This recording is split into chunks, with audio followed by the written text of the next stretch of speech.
Naturally हर बंदा चाहता है कि वो खुश रहे और सक्सेसफुल हो। और जो बेचैनी, तज़ब्ज़ब, खौफ की एक कैफियत है, ज़ाहिर है। और इसमें फिर पैनिक अटैक भी आ जाता है। ये सारी जो चीज़ें एंग्जाइटी से एसोसिएटेड हैं, उसको ख़त्म करने की जस्तजू ये सबसे बड़ी हर इंसान की मोटिवेशन है। लोगों के तरह तरह के खौफ होते हैं, लेकिन वो खौफ जब सर पे सवार हो जाए और वो खौफ एक मुस्तकिल आपकी पर्सनैलिटी का हिस्सा बन जाए किसी चीज़ को लेके, तो ज़ाहिर है कि वो फिर एंग्जाइटी की शक्ल इख्तियार कर जाता है कि माज़ी को कभी भी आप हुज़न से, गम से क्योर नहीं कर सकते और रोने का फ़ायदा ही नहीं माज़ी के ऊपर। माज़ी जो है वो इन 4 चीज़ों से करेक्ट होता है। सब्र के साथ डील करना, यानी आपको वसवसे आएँगे, ख़यालात आएँगे, आपको ओवरथिंक कराएगा शैतान, क्यों हुआ, मेरी ही कोई गलती थी। आप कैलकुलेशंस लगाने बैठ जाएँगे, क्यों हुआ, ये हुआ होगा, ऐसा किया होगा। फ़ायदा क्या है कैलकुलेशंस लगाने का? मैंने अपनी पूरी कोशिश की और चलो अगर ये मेरी किसी गलती से भी हुआ है तो हो गया, माज़ी है। अब मुझे हाल का देखना है और इंशाल्लाह मुस्तकबिल अल्लाह सुब्हानहू व तआला सँभाल लेगा। तो पूरी दुनिया की जो डायरेक्शन है अब वो स्पिरिचुअलिज़्म की तरफ हो रही है। और आहिस्ता-आहिस्ता सबको ये समझ आ रहा है कि डिस्पाइट इतनी तरक्की के बावजूद और इतनी एडवांसमेंट के बावजूद फार्मास्यूटिकल इंडस्ट्री में, मेडिसिन्स वगैरह में, इसके बावजूद भी डिप्रेशन, एंग्जायटी बढ़ती जा रही है। तो we have to look for some other things as well. इसका हरगिज़ ये मतलब नहीं है कि हम मेडिसिन्स को नेगेट कर रहे हैं, या साइकियाट्री की जो एक फील्ड होती है जिसमें प्रिस्क्राइब की जाती हैं कुछ मेडिसिन्स, उसको हम टोटली नेगेट कर रहे हैं, ऐसा नहीं है। क्योंकि एंग्जाइटी का जो बायोलॉजिकल पर्सपेक्टिव है उसको नेगेट नहीं किया जा सकता, लेकिन हमने थोड़ा और पर्सपेक्टिव भी एक्सप्लोर करना है और उसमें बहुत बड़ा पर्सपेक्टिव रिलीजन का पर्सपेक्टिव है। तो उस हवाले से इंशाल्लाह आज मैं ज़्यादा बात करूँगा। सो टू बिगिन विद, देखिए इब्न हज़म रहिमहुल्लाह एक बहुत ही फेमस स्कॉलर हैं, अंदलूसिया, जो कि स्पेन का नाम है। स्पेन पे जब हुकूमत की मुसलमानों ने तो अंदलूसिया कहते थे स्पेन को। तो उनका एक कोट आपके सामने रखता हूँ। उन्होंने कहा कि I searched for a common goal amongst humankind to which all would agree to strive for excellence. वो कहते हैं कि मैंने बहुत जुस्तजू की एक ऐसे कॉमन गोल को ढूंढने की जिस कॉमन गोल को लेकर तमाम इंसानियत स्ट्राइव करती है या स्ट्राइव करेगी, यानी कोशिश करेगी टू अचीव एक्सीलेंस, यानी एक्सीलेंस की हद तक कोशिश करेगी। वो एक कॉमन गोल क्या है? तो उन्होंने आंसर दिया कि I have not found anything other than the vanquishing of anxiety, यानी हम। एंग्जाइटी को अरेबिक में कहते हैं हम। तो उन्होंने कहा कि वो जो कॉमन गोल है जिस पर तमाम इंसानियत जुस्तजू करती है और करेगी और करती रहेगी विद एक्सीलेंस, वो है एंग्जाइटी का खात्मा। यानी कि नेचुरली हर बंदा चाहता है कि वो खुश रहे और सक्सेसफुल हो। और जो बेचैनी, तज़ब्ज़ब, खौफ की एक कैफियत है, ज़ाहिर है। और इसमें फिर पैनिक अटैक भी आ जाता है। ये सारी जो चीज़ें एंग्जाइटी से एसोसिएटेड हैं, उसको ख़त्म करने की जस्तजू ये सबसे बड़ी हर इंसान की मोटिवेशन है। तो इसलिए जी इंशाल्लाह इस पे आज हम बहुत ज़्यादा डिटेल में कोशिश करेंगे बात करने की। तो सबसे पहले देखिए हम डिफ़ाइन कर लेते हैं कि एंग्जाइटी का असल में जो है वो मीनिंग क्या है। वो अमेरिकन साइकोलॉजिकल एसोसिएशन, जो कि बहुत ही ऑथेंटिक ऑर्गेनाइजेशन और बॉडी मानी जाती है इन टर्म्स ऑफ साइकोलॉजी, तो उसकी डेफिनेशन मेरे सामने। तो उन्होंने डिफ़ाइन किया कि anxiety is a feeling of fear, dread and uneasiness that may occur as a reaction to stress. और इसके अलावा मज़ीद, anxiety is an emotion characterised by feelings of tension, worried thoughts and physical changes like increased blood pressure। इसके अलावा मज़ीद भी देख लेते हैं। Anxiety is a feeling of unease such as worry or fear that can be mild or severe. Everyone has feelings of anxiety at some point in their life. For example, you may feel worried and anxious about sitting in an exam or having a medical test or a job interview। तो अब हम ज़रा इसको गौर से देखते हैं। सबसे पहले फीलिंग ऑफ फियर। साबित हुआ कि एंग्जाइटी में बहुत बड़ा जो एलिमेंट है वो फियर का एलिमेंट है, खौफ किसी एक कैफियत। लेकिन सिर्फ खौफ एंग्जाइटी नहीं होगी, ठीक है। खौफ एक नेचुरल इमोशन है। जैसे बच्चे को कोई जानवर देख के खौफ आ जाता है, ठीक है, लोगों के तरह तरह के खौफ होते हैं, लेकिन वो खौफ जब सर पे सवार हो जाए और वो खौफ एक मुस्तकिल आपकी पर्सनैलिटी का हिस्सा बन जाए किसी चीज़ को लेके, तो जाहिर है कि वो फिर एंग्जाइटी की शक्ल इख्तियार कर जाता है।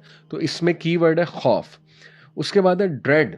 ड्रेड कहते हैं कि डूम की एक फीलिंग, यानी कि मैं तबाह हो रहा हूँ और इंसान को टोटली ऐसी फीलिंग आए कि ना बस सब कुछ ख़त्म हो रहा है। और फिर इसमें अनईजीनेस है। अनईजीनेस को हम कहेंगे बेचैनी की सी एक कैफियत है कि दिल घबराने लग जाए, ठीक है ना।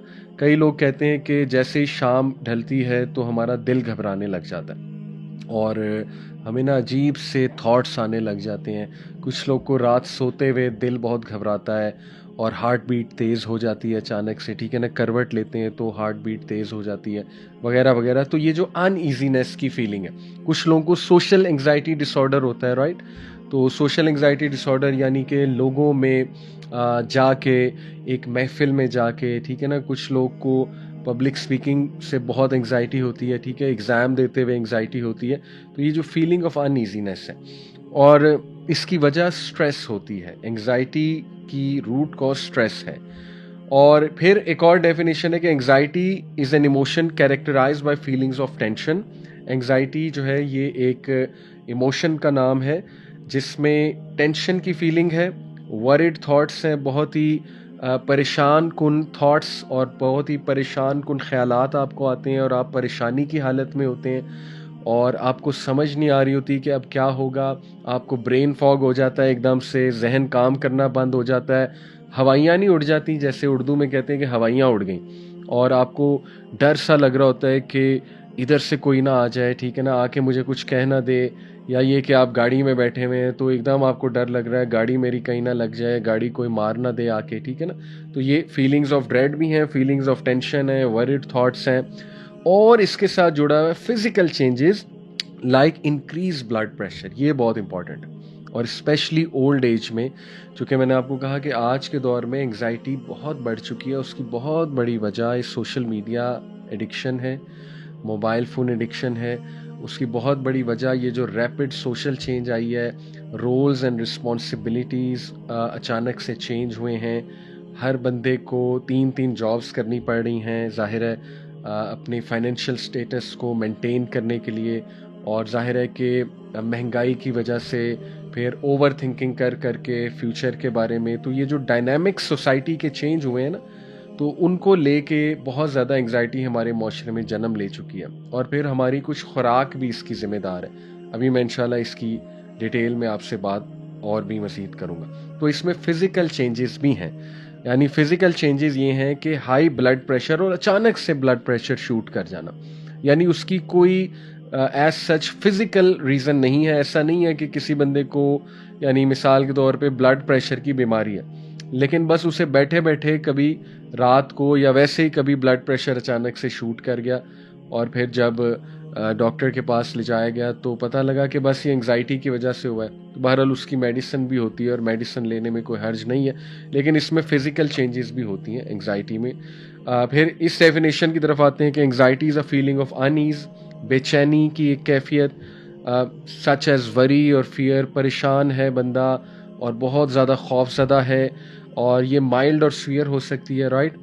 और हर किसी को कोई ना कोई एंग्जाइटी किसी ना किसी स्टेज ऑफ लाइफ में होती है। कुछ लोगों को, लेट से लड़कियों की बात करें तो रिश्ते वाले आ रहे हैं रिश्ता देखने तो एंग्जाइटी होगी, ठीक है ना, या किसी से मिलते हुए एंग्जाइटी होगी।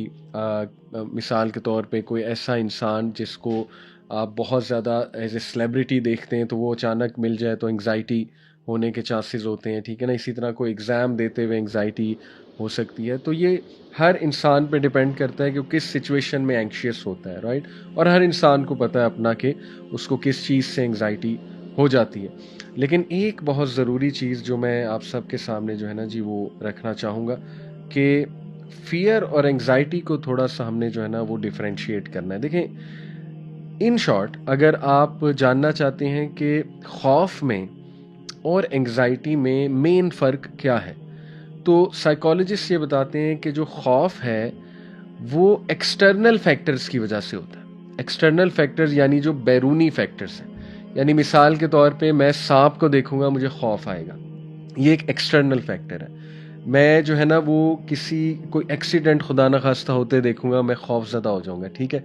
या मैं कोई बहुत ही ऐसी मूवी, हॉरर मूवी बच्चे देख लेते हैं ना, खौफज़दा हो जाते हैं, वो खौफ है।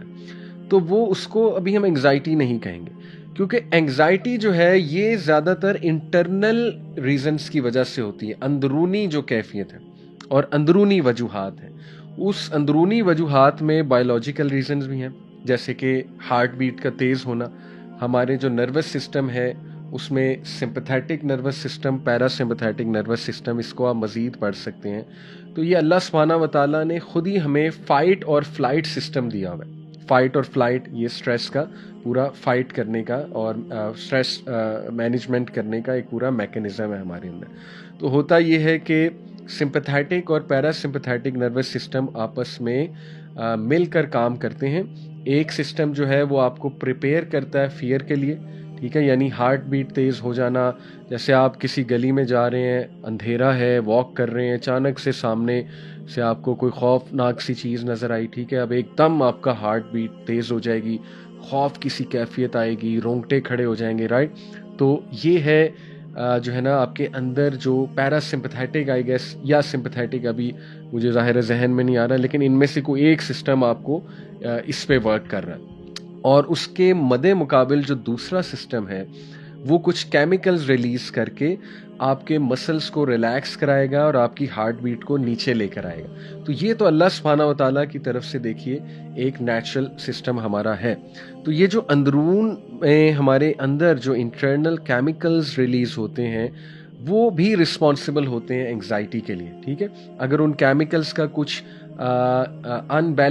इम्बैलेंस हो जाए, फॉर एग्जांपल जो कोर्टिसोल केमिकल है जो कि डेंजर का केमिकल है, इमरजेंसी सिचुएशन का केमिकल है, जिन लोगों में कोर्टिसोल बहुत मिकदार में रिलीज होता है उनको एंग्जाइटी ज़्यादा होती है। फॉर एग्जांपल रिसर्चेस हैं इस पे, बहुत ज़्यादा अमेरिका की रिसर्चेस हैं कि ऐसे बच्चे जिनको बचपन में बहुत ज़्यादा डांट डपट की गई है और स्पेशली जिन पे शाउट किया गया, चीखो पुकार की गई है माँ बाप की तरफ से, उनको एंग्जाइटी बड़े होके ज़्यादा होती है। क्यों? क्योंकि जाहिर है कि बच्चा जब आप उसको समझाने के बजाय उस पे चीखो पुकार करोगे, शाउट करोगे बहुत ज़्यादा, तो उस बच्चे में इतनी कैपेबिलिटी नहीं है कि वो उसको इंटरप्रेट कर ले और इमोशनल इंटेलिजेंस का मुजाहरा करे, बल्कि सिंपली उसके ब्रेन से कोर्टिसोल रिलीज होगा जो कि डेंजर और इमरजेंसी केमिकल है। और ये केमिकल जितना ज़्यादा रिलीज़ होता है तो ये आईक्यू सप्रेसर भी है। ये केमिकल ये हमारे आईक्यू को सप्रेस करता है। इसीलिए इस रिसर्च के मुताबिक वो बच्चे जिनके घरों में बहुत लड़ाई होती है, ये मैं सेम रिसर्च आपको कोट कर रहा हूँ, माँ बाप के दरमियान बहुत लड़ाई है या बहुत ही बुरा माहौल है घर का, गालम गलोच हो रही है, ठीक है ना, या आपस में भाई भाई लड़ रहे हैं, बहुत सीरियस लड़ाइयाँ हो रही हैं, तो उन घरों के जो बच्चे हैं उनका आईक्यू भी लो होता है कंपेयर टू अदर चिल्ड्रन, और जाहिर है कि वो बच्चे सही से पढ़ भी नहीं पाते और फ्यूचर में जाके फिर उन्हें एंग्जाइटी भी बहुत ज़्यादा होती है। तो ये सारी आप समझ रहे हैं, मैं डिफरेंस बताना चाह रहा हूँ कि एंग्जाइटी बिल्ड कैसे होती है। ये इंटरनल रीजंस की वजह से होती है। अच्छा, कभी कभी इसकी कोई भी रीज़न नहीं होती, यानी बायोलॉजिकल रीज़न कुछ भी नहीं है, लेकिन इंटरनली ये खौफ है। और मिसाल के तौर पे हम साइकोलॉजी में साइकोसोमैटिक डिसऑर्डर्स एक चीज़ पढ़ते हैं। साइकोसोमैटिक डिसऑर्डर ये है कि एक चीज़ की मतलब एक फिज़िकल चीज़ है। मिसाल के तौर पे आप कहते हैं मुझे हार्ट में पेन हो रही है, ठीक है।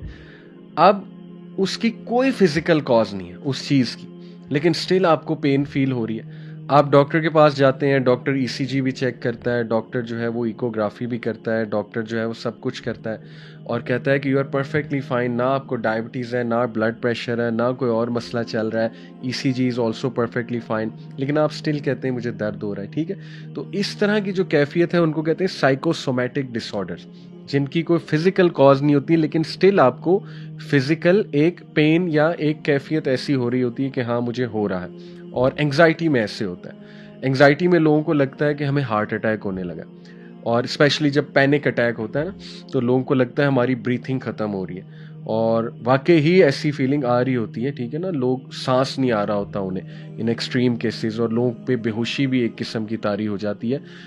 लेकिन बाद में जब चेकअप कराया जाता है तो पता लगता है कोई फिजिकल कॉज इसकी नहीं है, यानी there is nothing going on inside the body जिसने कॉज किया हो। तो ये इस लेवल पे एंग्जाइटी अटैक करती है कि with in the body obviously हमारा दिमाग जो है वो हमें इस एक्सेप्टेंस में ले आता है कि वाकई ही मुझे हार्ट बीट हो रही है और वाकई ही मेरी बॉडी में कुछ चल रहा है, राइट।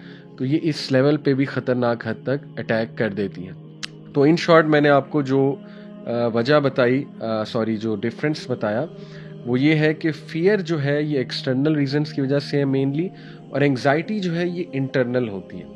और इसमें एक और जो है वो बहुत डिफरेंस है कि फियर जो है ना ये शॉर्ट लिविंग है, और एंग्जाइटी जो है ना ये किसी फ्यूचर ओरिएंटेड रीज़न की वजह से हो सकती है, और ये एक लॉन्ग एक्टिंग रिस्पॉन्स है।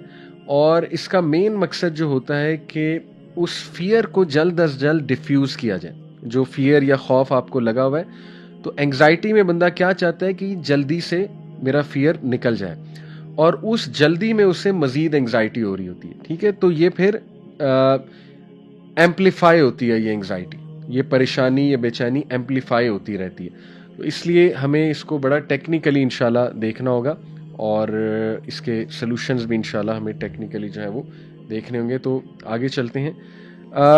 कुछ हम साइंस की जो है ना जी वो बात कर लेते हैं। अच्छा, इससे पहले एंग्जाइटी की मज़ीद कुछ आपको कॉजेज़ बताता हूँ जो जनरली नॉर्मल लोगों को एंग्जाइटी होती है। एक तो सीवियर एंग्जाइटी है ना, जिसका मैंने जिक्र किया कि लोगों को लगता है कि हमारे दिल में दर्द है, या लोगों को सांस नहीं आ रहा होता, वो तो पैनिक अटैक्स हैं। हम अभी नॉर्मल जो एंग्जाइटी होती रहती है, हर बंदे को होती होगी, मुझे भी होती है, ठीक है, उसकी थोड़ी बात कर लेते हैं। और इसकी कुछ कॉजेज़ हैं: स्ट्रेस, दबाव लेना किसी चीज़ का बहुत ज़्यादा, और जाहिर है बंदा किसी इनकम्प्लीट टास्क का दबाव लेता है, ओवर थिंकिंग करके किसी चीज़ का दबाव ले लेता है, या कोई पूरा दिन स्ट्रेसफुल है उसका, सुबह से लेकर रात तक उसका दबाव लिया हुआ है, तो हो सकता है कि वो एंग्जाइटी में तब्दील हो जाए वो दबाव, और इंसान का दिल घबराने लगे, और जाहिर है कि इंसान का कुछ करने का दिल ना करे।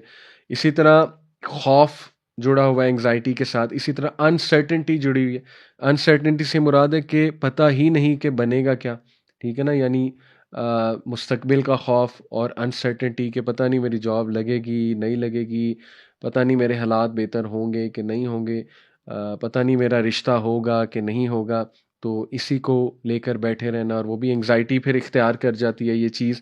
फिर कोई इनकम्प्लीट टास्क है उसकी एंग्जाइटी हो सकती है, और ये चूँकि ये एक इंटरनल चीज़ होती है ना, तो आपको पता भी नहीं लगता कि किस तरह से अटैक कर देगी, क्योंकि हमारा जो unconscious part of the brain है, जो लाशऊर है, वो बहुत ही सीक्रेटिव मैनर में एक्ट करता है, राइट। तो इसीलिए कहते हैं ना कि पॉजिटिव सोच और पॉजिटिव ख्यालात की बहुत फोकियत है। जैसे कि देखिए, मैं आपको इब्न अल क़य्यिम का बहुत ही खूबसूरत जो है वो कोट आपके सामने रखता हूँ। इब्न अल क़य्यिम जो है, पहले तो बताता चलूँगी माशाल्लाह he is a big scholar, और इनकी किताब है ज़ाद अल माद, और बहुत उस लेवल के स्कॉलर हैं कि उस दौर में, यानी 13वीं 14वीं सदी के गालिबन ये स्कॉलर हैं, उस दौर में इन्होंने सुभान अल्लाह जो है वो एंग्जाइटी के ऊपर बात की है। तो Zad al Maad volume 2 page 325, I am quoting Imam al Qayyim, वो कहते हैं, the past can never be changed और करेक्टेड विद सैडनेस।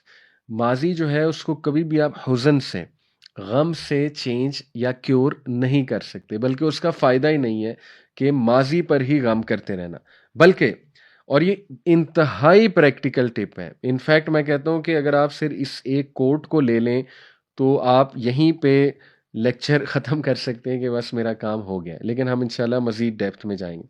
वो कहते हैं कि बट रादर विद कंटेंटमेंट, रिदा जिसे कहते हैं, कंटेंटमेंट यानी गिना, यानी कि राज़ी होना, ठीक है, रज़ा से निकला है। ग्रैटिट्यूड यानी हम्द, अल्लाह ताला की हम्द बयान करना, शुक्रगुजारी करना। पेशेंस यानी कि सब्र। A firm belief in destiny, ईमान बिल कद्र। और the verbal recognition that everything occurs by the decree of God. Verbally ये जुमला अदा करना जो हमारे नबी ने हमें सिखाया है कि हर चीज़ अल्लाह की मर्जी से होती है, और वो जुमला क्या है? क़द्दर अल्लाहु व मा शाअ फ़अल। अब मैं आपको दोबारा सुनाता हूँ। इमाम इब्न क़य्यिम ने कहा कि माजी को कभी भी आप हुज़न से, गम से क्योर नहीं कर सकते और रोने का फ़ायदा ही नहीं माजी के ऊपर। माजी जो है वो इन 4 चीज़ों से करेक्ट होता है। नंबर 1, कंटेंटमेंट, रिदा, कि मैं कंटेंट हूँ, जो हुआ अल्हम्दुलिल्लाह। अल्लाह सुब्हानहू व तआला मेरी लाइफ के कंट्रोलर हैं। अल्लाह सुब्हानहू व तआला की कोई बेहतरी होगी इसमें तो अल्हम्दुलिल्लाह। और यही दूसरी चीज़ ग्रैटिट्यूड, यानी जो अल्हम्दुलिल्लाह कहना है, राइट। और तीसरा है पेशेंस, सब्र। सब्र के साथ डील करना, यानी आपको वसवसे आएंगे, ख्यालात आएंगे, आपको ओवर थिंक कराएगा शैतान, क्यों हुआ, मेरी ही कोई गलती थी। आप कैलकुलेशंस लगाने बैठ जाएंगे, क्यों हुआ, ये हुआ होगा, ऐसा किया होगा। फ़ायदा क्या है कैलकुलेशंस लगाने का? अपनी सेहत ख़राब करेंगे। जो होना था हो गया, ठीक है। अब उस पर इतना ज़्यादा सोचने का मकसद क्या है, फ़ायदा क्या है? तो सब्र, सब्र, ठीक है, खामोशी, अल्हम्दुलिल्लाह, ग्रैटिट्यूड, कंटेंटमेंट, मैं राज़ी हूँ, अल्लाह की रज़ा में मैं राज़ी हूँ। और उसके बाद ईमान बिल क़दर, चौथी चीज़ ईमान बिल क़दर, कि देखो अल्लाह सुब्हानहू व तआला की क़द्र है, ये अल्लाह